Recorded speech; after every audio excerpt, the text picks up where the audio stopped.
The night had settled into the town like a held breath. Snow drifted down in slow, deliberate sheets, softening edges, muffling sound, turning streets into pale corridors of quiet.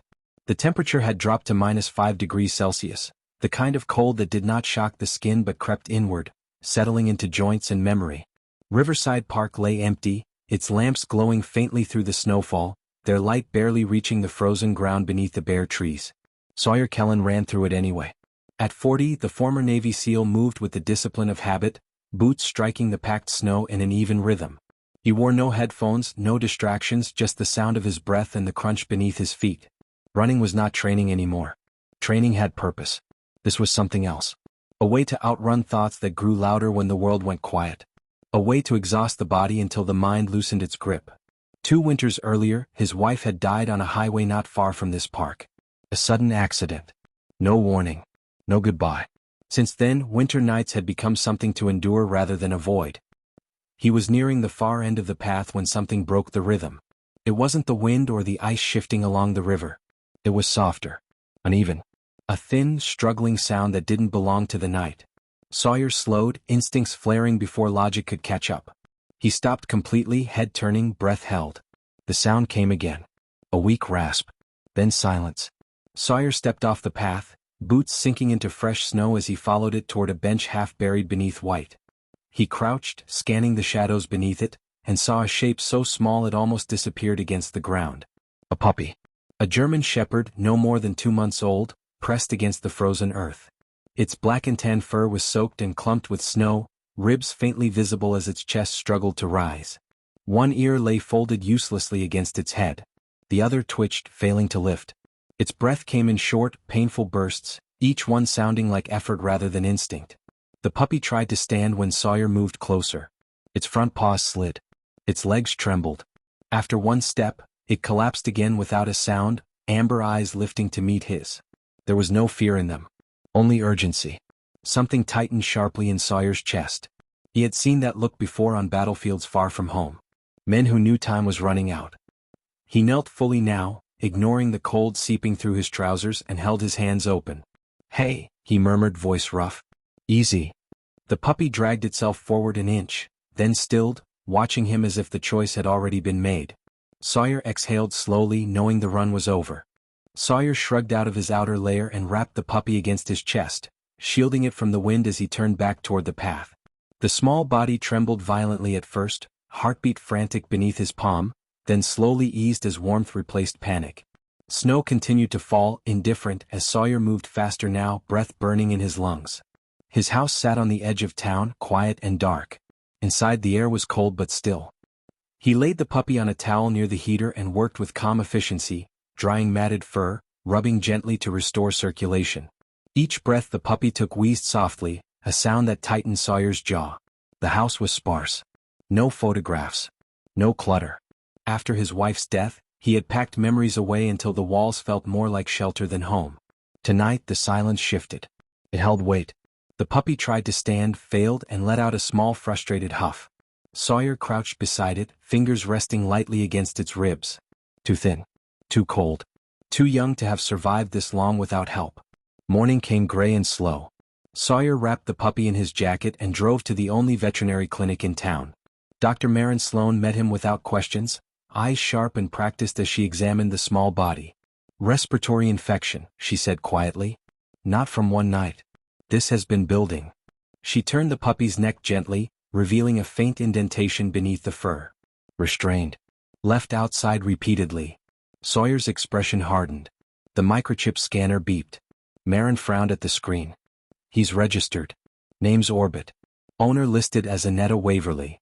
The name meant nothing to Sawyer then. He carried Orbit home again, antibiotics secured, instructions clear. Warmth. Rest. No stress.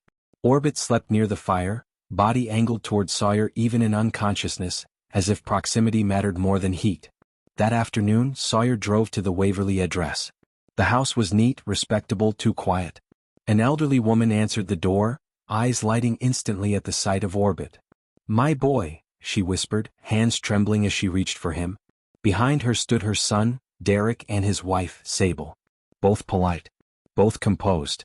Too composed. Orbit stiffened. He shifted away from Derek's reach and pressed against Sawyer's leg instead.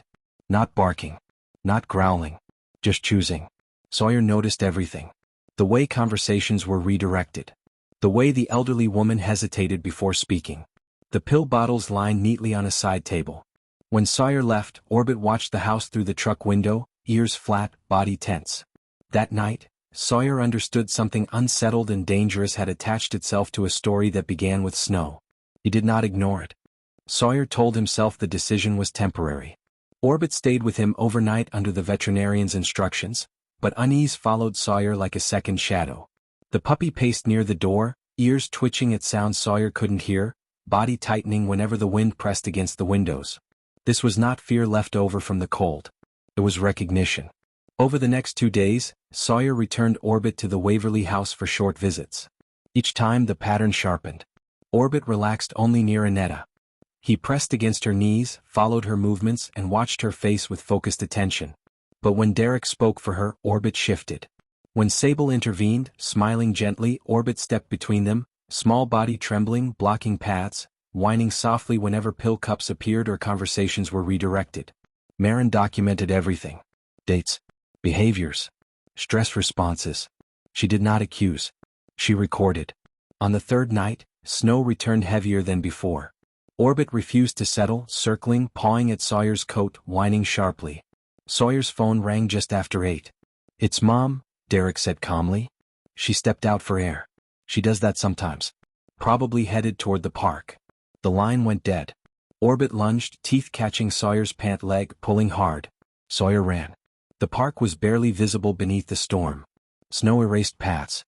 Lamps glowed faintly like distant stars. Orbit twisted in Sawyer's arms, nose lifting, directing him toward the riverbank without hesitation. They found her near the bench. Annetta lay on her side, coat open, hair dusted white, skin pale against the dark ground. Her breath was shallow. Weak.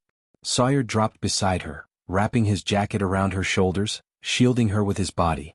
Orbit scrambled forward, barking in sharp bursts, pressing against her chest as if anchoring her to the world. Then Orbit broke away. He sprinted toward a parked car half buried in snow, barking relentlessly, throwing himself against the trunk.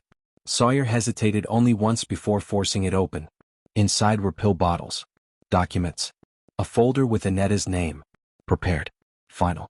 Sawyer slammed it shut and called emergency services, voice steady, precise. Sirens cut through the storm minutes later. Paramedics worked fast. Moderate hypothermia, one said. We got her in time. Police followed. Questions followed. Evidence followed. Sawyer stood back, Orbit pressed against his leg, exhaustion finally overtaking the small body now that danger had passed. As the ambulance doors closed, Sawyer understood the truth clearly. Orbit had never been abandoned by accident. He had been sent away. And choosing to stop had changed everything. The hospital room was warm and bright, filled with the quiet hum of machines and the soft rustle of clean sheets.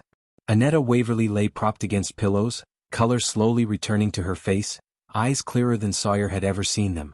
Orbit rested at the foot of her bed, small body curled but alert, lifting his head every time she moved. By morning, authorities had pieced together what politeness and paperwork had hidden for months. Adult Protective Services stepped in. Medical reviews were ordered. Statements were taken. The car, the documents, the medication schedules, all of it told the same story once someone bothered to look closely. At the community review held days later, Sawyer said very little. He didn't need to. Marin's records spoke. Photos spoke. Timelines spoke. Orbit spoke in the only way he knew how, sitting pressed against Annetta's leg, placing one steady paw over her hand when her voice trembled. That simple gesture quieted the room.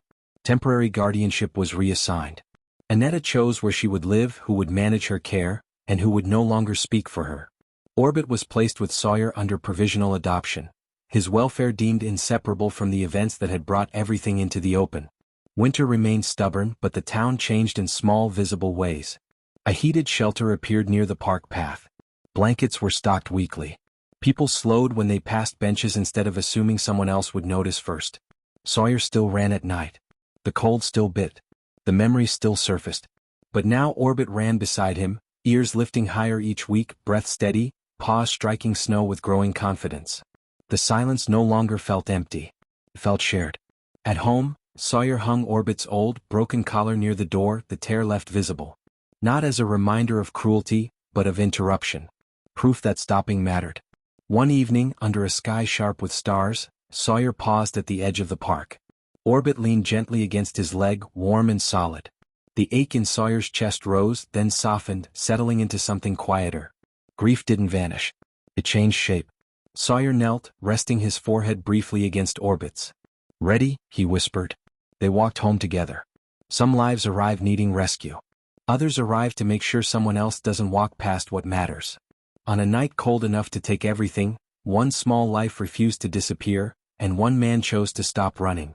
That choice didn't just save a puppy. It reminded a town what attention looks like. And it reminded a broken heart how to stay.